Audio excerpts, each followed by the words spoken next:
आज का ये वाकया जेल में बैठी नूरीन का है, जिस पर यह जुर्म था कि उसने अपने 7 महीने के बेटे का कत्ल किया था। वजह यह थी कि वो शौहर से तलाक लेकर अपने किसी आशिक से शादी करना चाहती थी, मगर ये बच्चा उसके लिए रुकावट बना हुआ था। जब उसने बच्चे को कत्ल किया तो उसके शौहर ने उसे पुलिस के हवाले कर दिया और उसने अपना जुर्म भी कबूल कर लिया।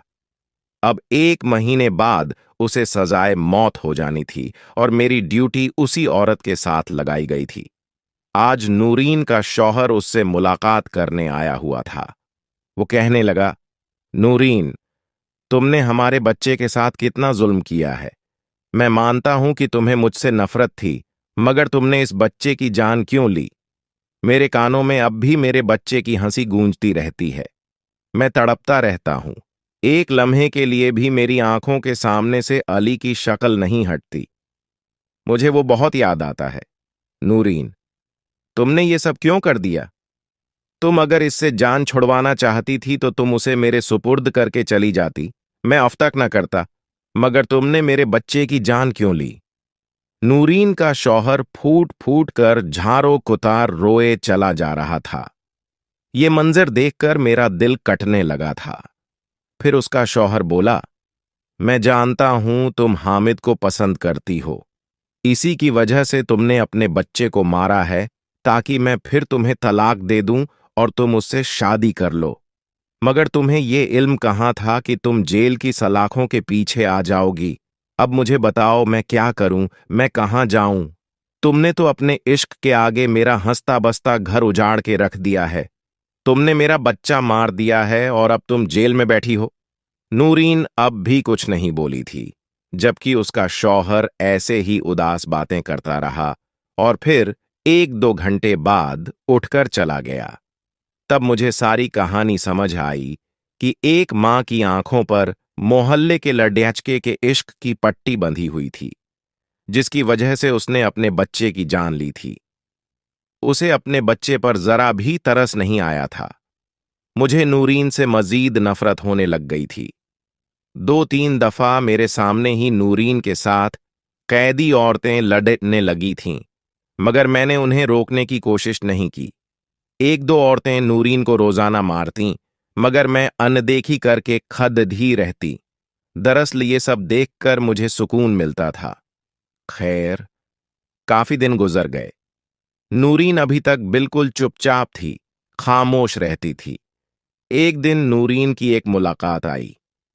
मैं बद्दी हैरान और परेशान हुई कि अब उससे मिलने कौन चला आया है, क्योंकि उसे कैद में 1 माह हो गया था। आज उसकी मां उससे मिलने के लिए आई हुई थी। मैं ये सोचने लगी कि आज से पहले उसकी मां कहाँ थी। वो अपनी बेटी से मिलने क्यों नहीं आई थी? खैर, नूरीन की वालिदा अपनी बेटी से मुलाकात करके वापस जाने लगी तो मुझे देखकर रुक गई और कहने लगी, मेरी बेटी का खास ख्याल रखा करो। वो बहुत मासूम है। उसके साथ बड्डी ज्यादती हुई है। जेल में कैदी औरतें भी उसे मारती हैं। तुम मेरी बच्ची की हिफाजत करके उससे दुआएं लिया करो।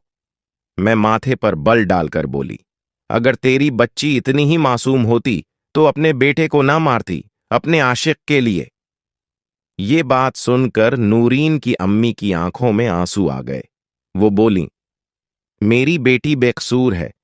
उसके शौहर ने अपने बेटे को मारा है। नूरीन की अम्मी कहने लगीं, मैं अपनी बेटी के लिए बड़ी अदालत जाऊंगी और वो बाइज्जत बरी हो जाएगी। मुझे उम्मीद है अदालत की तरफ से उसे इंसाफ मिल जाएगा। मैं बोली, बीबी जी, अपनी कातिल बेटी को छुड़ाने की कोशिश मत करो।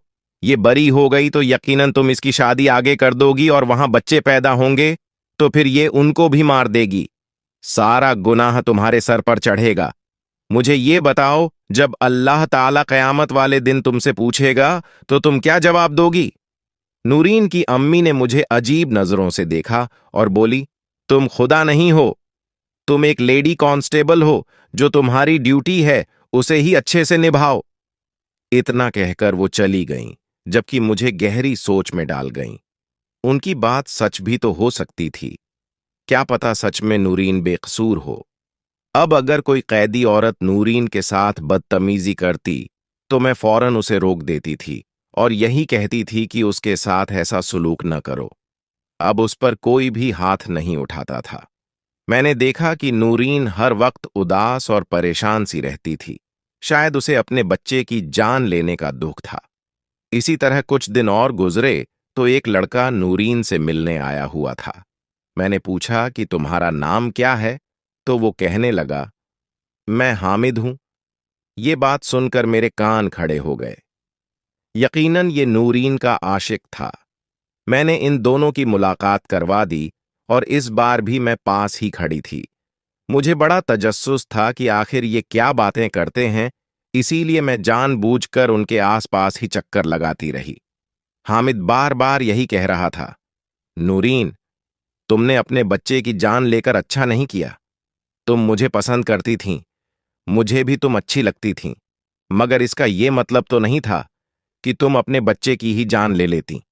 तुम अपने शौहर से तलाक भी तो ले सकती थीं। अब अगर तुम जेल से छूट भी गईं, तो मैं तुम जैसी कातिल लड़की से शादी नहीं करूंगा। इतना कहकर हामिद चला गया और नूरीन बुत बनी उसे देखती रह गई। तब मैं बोली, देख लिया, ये दुनिया के रिश्ते ऐसे ही होते हैं, कोई किसी का नहीं होता। तुमने बेवजह अपने बच्चे की जान ले ली। वो बस मुझे देख रही थी, उसने मुझे आज भी कुछ नहीं कहा था। अब मैं नूरीन की कहानी जानना चाहती थी। मुझे शौकत होने लगा था कि आखिर इसके पीछे क्या वजह थी जो उसने अपने ही बच्चे की जान ले ली। हामिद की मोहब्बत क्या ममता से बड़ी हो गई थी? नूरीन की कहानी जानने के लिए ये जरूरी था कि मैं उसके साथ दोस्ती कर लेती। इसीलिए अब मैं उस पर गुस्सा नहीं किया करती थी और उसे ताकीद किया करती कि खाना खा लो। चूंकि वो खाना नहीं खाती थी, वो तो हड्डियों का ढांचा बन चुकी थी। मैं उसे यही कहती, अगर तुम बेकसूर हुई तो भी तुम इस तरह जेल की सलाखों के पीछे ही मर जाओगी। दुनिया वालों को तुम ये नहीं बता पाओगी कि तुम बेकसूर थीं।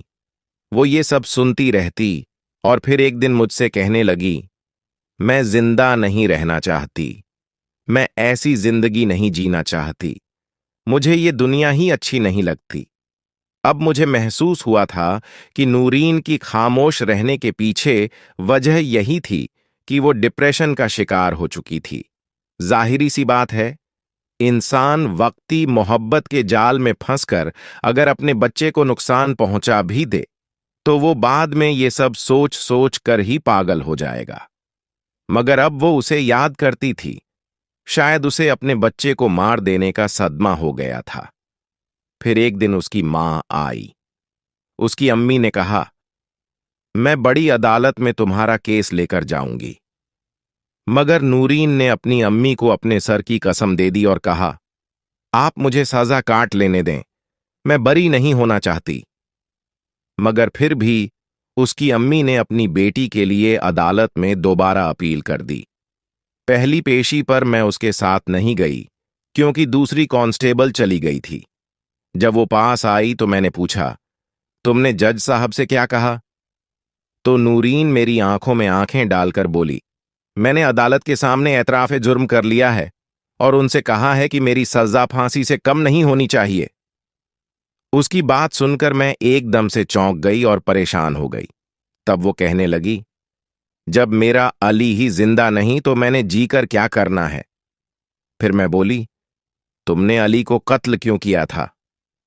नूरीन कहने लगी, हां, मुझे अली को कत्ल नहीं करना चाहिए था। मुझसे बहुत बड़ी गलती सरजद हो गई है। अब वो मुझसे खुलकर अपने दुख का इजहार करने लगी थी। मुझसे भी बातचीत कर लिया करती थी। मुझे एक दिन कहने लगी, मेरा अली मेरी तरफ देखकर मुस्कुराता रहता था और मुझे हाथों से इशारे करके अपने पास बुलाता था। जब मैं काम काज करके वापस आती तो मेरी तरफ देखकर मचल जाता था और कहता था कि मुझे उठा लो, पर मेरी मजबूरी थी, मैं उसे उठा नहीं पाती थी। मैं उसकी बात सुनकर चौंक गई। मैं बोली, तुम्हारी क्या मजबूरी थी कि तुम अपने बच्चे को ही नहीं उठा पाती थी? तब मैंने उसका चेहरा जर्द होते हुए देखा। उसने जल्दी से अपने आंसू साफ किए और लेट गई और कहने लगी, मुझे नींद आ रही है, तुम यहां से जाओ। अब मुझे लगने लगा था कि शायद नूरीन कत्ल करने से पहले भी अपने बच्चे पर जुल्म ओ सितम किया करती थी। हो सकता है कि उसे दूध के लिए भी तरसाती रही हो। खैर, मुझे फिर से दिन ब दिन नूरीन से नफरत होती चली जा रही थी, मगर मैं फिर भी उसके साथ अच्छी थी, क्योंकि मैं उसका राज जानना चाहती थी। अदालत ने नूरीन को एक बार फिर सज्जाए मौत सुना दी थी। जिस दिन उसे मौत की सजा हुई, वो बहुत ज्यादा खुशो-खरम थी। मैंने उसकी खुशी की वजह पूछी, तो वो कहने लगी, अब मैं अपने बेटे के पास चली जाऊंगी और हमेशा हमेशा के लिए उसके साथ रहूंगी। मैं बोली, इस दुनिया में तुम्हें हामिद की मोहब्बत ने इस कदर अंधा कर दिया था कि तुम अपने बच्चे का ख्याल नहीं रखती थीं। तुम्हें क्या लगता है कि मरने के बाद अल्लाह तुम दोनों को मिला देगा? कहने लगी, मुझे नहीं मालूम कि आगे मेरे साथ क्या होगा, मगर मेरी यही दुआ है कि अगले जहां मुझे मेरा बेटा मिल जाए। खैर, हाई कोर्ट ने नूरीन को सजा-ए मौत दे दी, तो इसके बाद नूरीन की वालिदा ने सुप्रीम कोर्ट में इल्तिजा कर दी।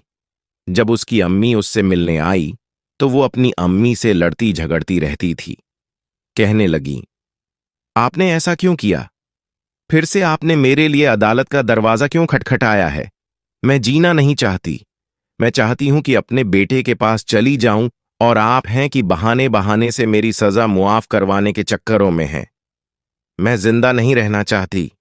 नूरीन की वालिदा कहने लगी, तुम्हें मेरे सर की कसम है, इस बार तुम अदालत में झूठ नहीं बोलोगी।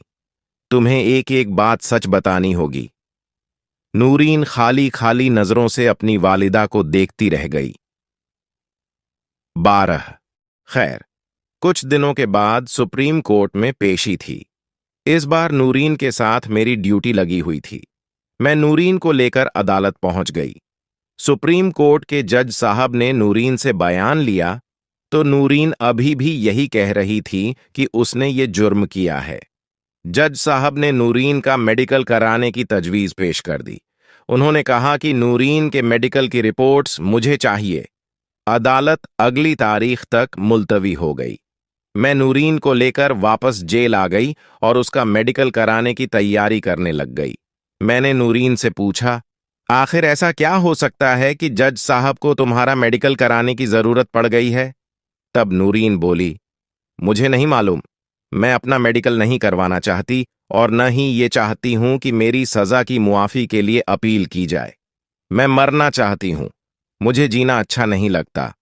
मैं बोली, तुम जिंदगी से इस कदर मायूस क्यों हो चुकी हो? मुझे कुछ तो बताओ। तब नूरीन कहने लगी, मैंने अपनी जिंदगी में बड़ी सख्तियां देखी हैं। मैंने बहुत कुछ सहा है, इसलिए मैं मर जाना चाहती हूं। मैंने कहा, हमारे पास कई ऐसे केस आए हैं जिसमें कातिल भी अपनी सजा की मुआफी के लिए तड़प रहा होता है। वो चाहता है कि उसे मुआफी मिल जाए, उसे एक मौका दे दिया जाए। मगर तुम क्यों नहीं चाहती? तब वो रोने लग गई। बोली, मेरी उम्र अभी कम है। मैं यहां से छूट गई तो शायद मेरे वालिदैन मेरी दूसरी शादी कर दें, मगर मैं दूसरी शादी नहीं करना चाहती। मुझे मर्द जात से शदीद नफरत है, क्योंकि मर्द अपने मफाद के लिए कुछ भी कर सकता है। मैं बोली, अच्छा, ऐसा क्यों है? तो वो कहने लगी, चंद बरस पहले मेरी शादी हुई थी। मेरा शौहर एजाज एक अच्छा और नेक इंसान था। हम दोनों एक दूसरे का बहुत ख्याल रखा करते थे। वो मुझ पर अपनी जान निछावर करता था। सब कुछ अच्छा चल रहा था। फिर मैं उम्मीद से हो गई, तो एजाज मेरा और भी ज्यादा ख्याल रखने लगा। मुझे लगा कि मेरी जिंदगी में अब किसी चीज की कोई कमी नहीं है। अब हमारे पास हर चीज मौजूद थी, लेकिन फिर हमारी जिंदगी में एक तीसरा शख्स दाखिल हो गया, जिसकी वजह से हमारा सुकून, चैन, सब कुछ बर्बाद हो गया। मैं चौंक गई। मुझे लगा कि शायद नूरीन अभी हामिद का नाम लेगी, क्योंकि एजाज और नूरीन की जिंदगी में हामिद ही तो आया था। लेकिन वो बोली, हमारी जिंदगी में शाजियां आ गई। मैंने हैरत से नूरीन की तरफ देखा और वो बोली, मैं सच कह रही हूं। हमारे पड़ोस में एक लड़की रहती थी। शाजिया बहुत हसीन थी, बहुत प्यारी थी, खूबसूरत थी। मेरे शौहर ने उसे देखा तो वो उसका दीवाना हो गया। मुझे शाजिया के बारे में कुछ मालूम नहीं था, मगर एजाज मुझसे अक्सर यही कहा करता था कि हमारे मोहल्ले में एक नई लड़की आई है, उसका नाम शाजिया है, तुम उससे मिलजुल लिया करो, वो बेचारी तन्हा रहती है। जब मैंने ये सुना तो मुझे भी उस लड़की पर बड़ा तरस आया कि बेचारी के माँ बाप भी जिंदा नहीं हैं और गरीब भी है। एक दिन मैं उससे मिलने उसके घर चली गई और फिर मेरी और उसकी दोस्ती अच्छी खासी हो गई। फिर आहिस्ता आहिस्ता मैं शाजिया को अपने घर भी बुलाने लगी। यूं मेरा शौहर एजाज शाजिया को देखकर बड़ा खुश होता। मेरा बच्चा अली इस दुनिया में आने वाला था, तो मेरी तबीयत अक्सर खराब रहती थी, तो मैं शाजिया को अपनी मदद के लिए बुला लिया करती थी। मगर मुझे कहाँ मालूम था कि यही औरत मेरी खुशियों की कातिल निकलेगी। और फिर एक दिन शाजिया मेरे किचन में चाय बना रही थी और मैं अपने कमरे में लेटी आराम कर रही थी।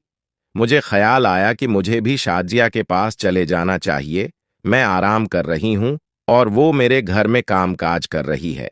इसीलिए मैं किचन में गई तो यह देखकर हैरान और परेशान रह गई कि शाजिया और एजाज हाथों में हाथ पकड़े प्यार की बातें कर रहे थे, गप-शप लगा रहे थे।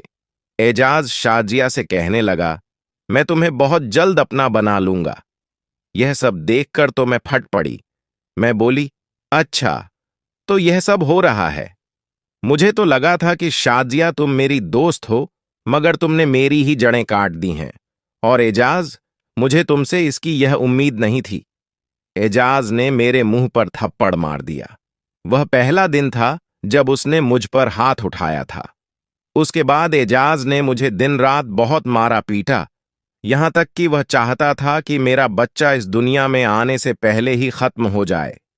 वह मुझे ऐसा मारता था कि मेरी रूह तक कांप जाती थी। एक दिन एजाज ने मुझे मेरे बाजू पर मारा और मेरा बाजू टूट गया। 5 दिनों बाद मेरी डिलीवरी हो गई। अस्पताल वालों ने पूछा कि हाथ पर क्या हुआ है, तो एजाज ने कह दिया कि यह सीढ़ियों से गिर गई थी, जबकि ऐसा कुछ भी नहीं हुआ था।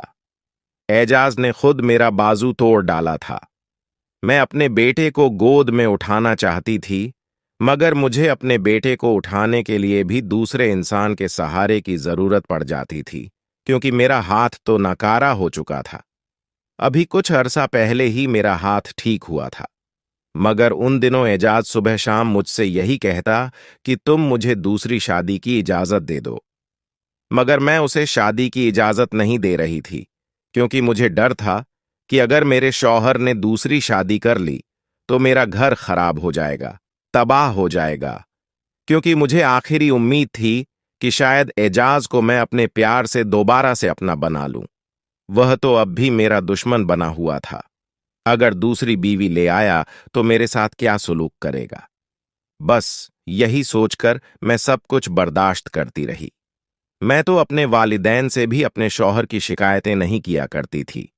थैंक एजाज बहाने बहाने से मुझे मारता रहता। कभी कहता कि खाने में नमक ज्यादा क्यों डाला है, तो कभी यह शिकवा कि मैंने खाने में नमक डाला ही नहीं है, जबकि ऐसा कुछ भी नहीं होता था। मुझे अली से बहुत ज्यादा मोहब्बत थी। मुझे यही लगता था, मैं तुम्हें फकत अली की वजह से बर्दाश्त कर रहा हूं क्योंकि वह तुम्हारे साथ बहुत अटैच है। लेकिन क्योंकि वह तुम्हारे साथ बहुत अटैच है, लेकिन जल्द ही यह वजह भी खत्म हो जाएगी, तो फिर मैं तुम्हें आसानी से छोड़ दूंगा। मेरे दिल में यह ख्याल आया कि यह न हो कि एजाज अली को मुझसे छीन ले और मुझे घर से निकाल दे, और यह सोचकर मेरी रूह तक कांप गई। मैं अपने बेटे को किसी भी सूरत खोना नहीं चाहती थी। जब से मुझे मेरे शौहर ने धमकी दी थी, मैं सारा सारा दिन अपने बेटे को चूमती रहती और यह सोच सोच कर रोती रहती कि अगर एजाज ने मुझसे अली को छीन लिया तो मैं क्या करूंगी। उसके बिना तो मैं सांस भी नहीं ले सकती, मैं मर जाऊंगी। कुछ दिन बाद एजाज मेरे पास आया और कहने लगा, मैं आज शाजिया से शादी करने जा रहा हूं। तब मैं फट पड़ी और बोली, मैं इस सब की तुम्हें इजाजत नहीं दूंगी। मेरा नहीं तो अपने बच्चे का ही ख्याल कर लो। एजाज ने मुझे मारना शुरू कर दिया। फिर एजाज अली को उठाकर कहने लगा, ये देखो अब मैं क्या करता हूं। तुम मुझे शादी की इजाजत नहीं दे रही थी ना, मैं तुम्हें सजा दूंगा और यह इतनी भयानक सजा होगी कि तुम सारी जिंदगी पछताओगी। उसने बहुत जोर से अली को जमीन पर फेंका और वह जमीन पर गिरा तो जोर जोर से चीखने चिल्लाने लगा, रोने लगा। इसके बाद वह पूरी तरह से खामोश हो गया।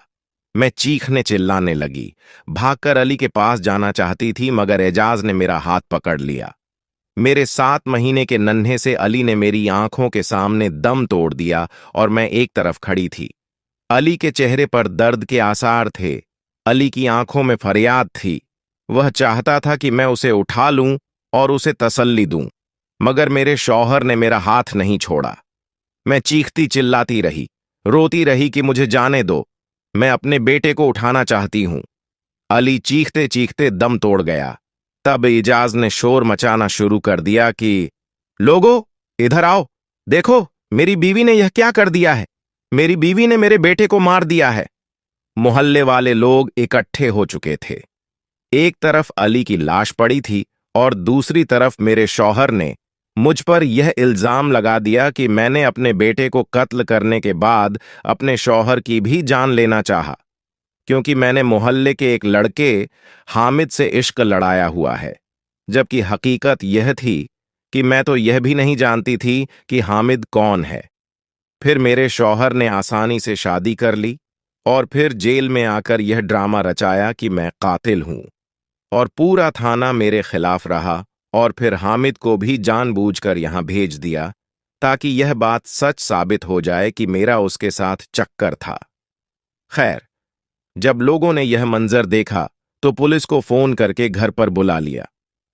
पुलिस मुझे पकड़कर यहां ले आई और मैं अभी तक सदमे में हूं। मुझे रातों को नींद नहीं आती और सोचती हूं यह कैसे मुमकिन है कि मेरा छोटा सा बच्चा मेरी आंखों के सामने मर गया और मैं उसके लिए कुछ भी नहीं कर सकी।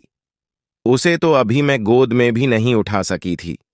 यह गम मेरे लिए बहुत बड़ा है। मुझे अब जीना अच्छा नहीं लगता। मैं चाहती हूं कि अली के पहलू में जाकर सो जाऊं। मुझे अपना बेटा बहुत याद आता है। नूरीन झारो कतार रोने लग गई। तब मैंने उससे कहा, सब्र करो, उसे दिलासा दिया था। मगर मुझे इल्म नहीं था कि नूरीन ने सच कहा था या मनगढ़ंत कहानी सुना दी थी। खैर, फिर नूरीन की पेशी का दिन आ गया। नूरीन को अदालत में पेश किया गया तो जज ने रिपोर्ट देखी तो कहने लगा, आपका हाथ कैसे टूटा था? तब नूरीन फूट फूट कर रोने लग गई। उसने सारी दुख भरी दास्तान जज साहब को सुना दी। मेडिकल रिपोर्ट में यह भी साबित हो चुका था कि नूरीन पर बड़े लंबे अरसे से तशद्दुद, हिंसा किया जा रहा था। उसके जिस्म की कई हड्डियां टूट गई थीं। उसमें इतनी ताकत नहीं थी कि वह अपने बच्चे को उठाकर जमीन पर फेंक देती। और यही एक पॉइंट था कि नूरीन कातिल, हत्यारी नहीं है। उसके जिस्म पर जख्मों के निशान मौजूद थे, मगर वह यह सब कुछ छुपाए हुए थी। वह मर जाना चाहती थी।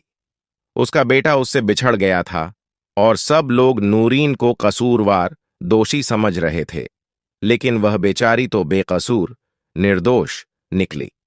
अब मुझे अपने रवैये पर अफसोस हो रहा था। खैर, 2 पेशियों के बाद अदालत ने यह फैसला किया कि नूरीन बेकसूर है, उसे बाइज्जत बरी कर दिया जाए। अब वह सलाखों से निकलकर अपने घर जा चुकी थी, जबकि एजाज को पुलिस ने पकड़ लिया और उसे सजाए मौत, मृत्युदंड की सजा भी सुना दी गई।